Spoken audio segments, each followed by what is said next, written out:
Welcome back to Wager Talk TV. I'm your host, Steve Merrill, joined by Tony Mejia and Rob Vino. All of us are found at WagerTalk.com, where you can get all of our best bets for Saturday college football and Sunday pro football this weekend.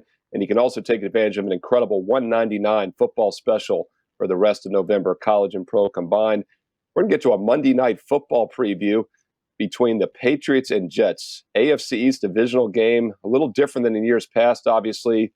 Patriots are now a beatable team at 2-5 straight up. The Jets are obviously a beatable team at 0-8 straight up.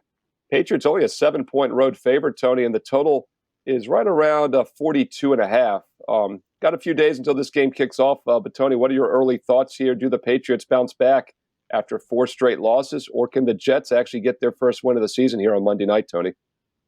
Well, Steve, the first turn of events that has already transpired with New England getting through the trade deadline, keeping Stephon Gilmore. I think that tells the rest of the team, well, we're still going to go for a playoff spot. We're still invested in this season, and now we have to go on a run.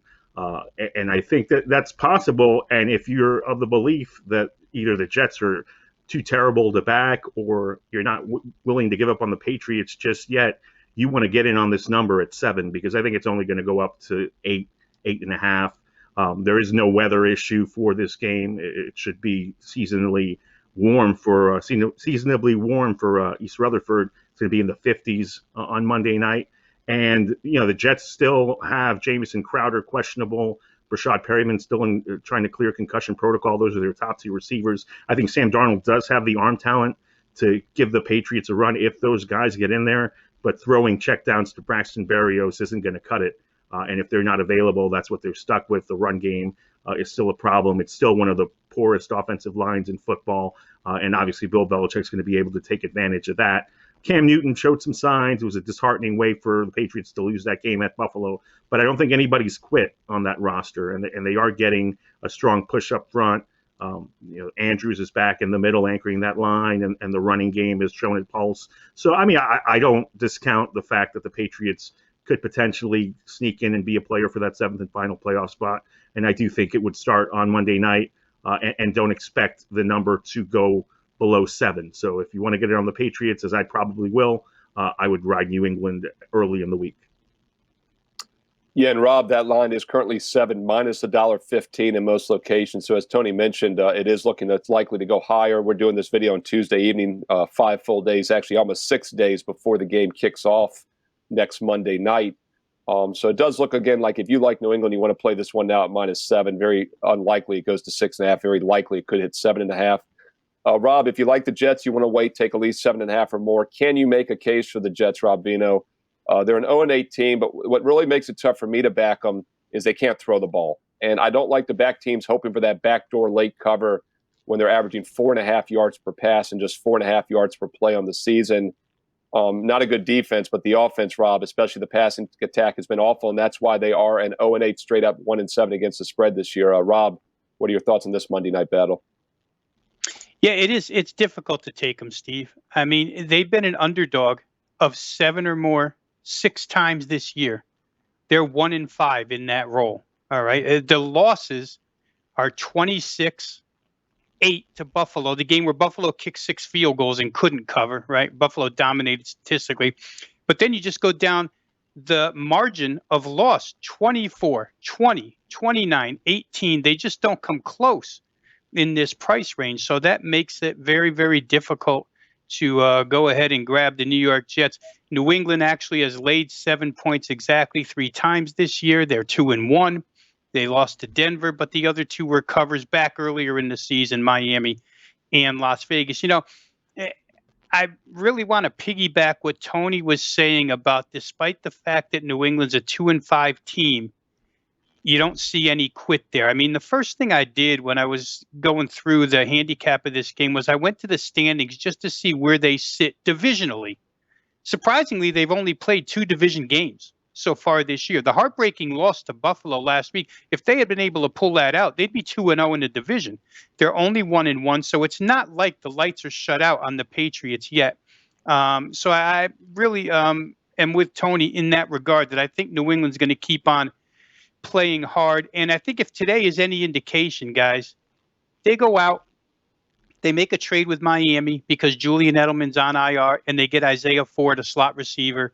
And then they dig to the waiver wire because their starting defensive tackle, Lawrence Guy, is very questionable for this game. And they go to the waivers and pick up Tennessee's Isaiah Mack. So those types of moves indicate that at least they're trying to fill holes and keep playing. I think the problem with this entire game is that neither team offensively can exploit the other team's defensive weakness. I mean, if you're the Jets, your run game can't exploit New England's front seven. I mean, New England's better in the secondary. The Jets, as you mentioned, Steve, they can't throw it. And Tony mentioned the injuries. We'll see, because their wide receiving core is superior to that of the Patriots if they're all healthy. But two key injuries still here with Crowder and Perriman, Denzel Mims, the third guy. But I don't think that the Jets can exploit the Patriot defensive weakness, and I don't think the Patriots can exploit the Jets defensive weakness. You can throw on that secondary, but your receiving core just has zero threat whatsoever down the field. If N'Keal Harry doesn't play again, it's even worse. I really look to the coordinators here, guys, the offensive coordinators. I think if you're Josh McDaniels, I don't care who your receivers are, you got to take shots down the field against this team because something will break in your favor against this Jets secondary. And if you're the Jets, you got to cut Sam Darnold loose and let him throw it a little bit downfield. Now, Tony's point is great about the offensive line of the Jets. They can't protect, but neither one of these teams gets to the quarterback this year. They're in the bottom 5 in the NFL average sacks per game. So nobody's getting home for these teams. It's not like you're facing fierce pass rush. I struggle with that 42.5 because in NFL terms, that's a very low number. We saw what happened last night in that Giants-Bucks game, gets to 48 somehow, some way. To get to 43, a 23-20 game, very reasonable. We'll see. I haven't played anything yet. I might get to New England. I might get to the total. I think out of the two, for people watching this, at this point in time, I'd probably recommend New England -7 the way Tony did, just because I don't think there's any quit in that team right now. Belichick won't let it happen, and we'll see what McDaniels comes up with for a game plan. Yeah, and guys, it's interesting because as Tony kind of referenced, Cam Newton looked better against Buffalo. He did not look good in those two games against Denver and San Francisco, but keep in mind also he missed the game before that with the one game he was out with COVID against Kansas City, and he was definitely sluggish coming back those next two. So I think the big takeaway for me is, will Cam Newton play better this Monday night like he kind of did last week against the Bills? And that could be the X factor here for Monday Night Football. We got almost 6 days to go since we're recording this video, so we'll see where this line settles. Currently, as of early week, it's New England -7, -1.15, so it does likely look like it'll hit 7.5 as we get closer to kickoff on Monday Night Football. Don't forget WagerTalk.com. Tony Mejia, Rob Vino, myself, Steve Merrill, all of our best bets every day for college and pro football, including the $199 November special. The rest of November, college and pro football combined. Any handicapper you want for just $199 complete right now at WagerTalk.com. I'm on a 7-3, 70% NFL run the past couple weeks. Tony's 21-11.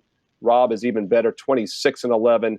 We're all making some serious money this year in college and pro football. Get our best bets right now at WagerTalk.com. Best of luck this week, and we'll be back soon here with more free videos for you on Wager Talk TV.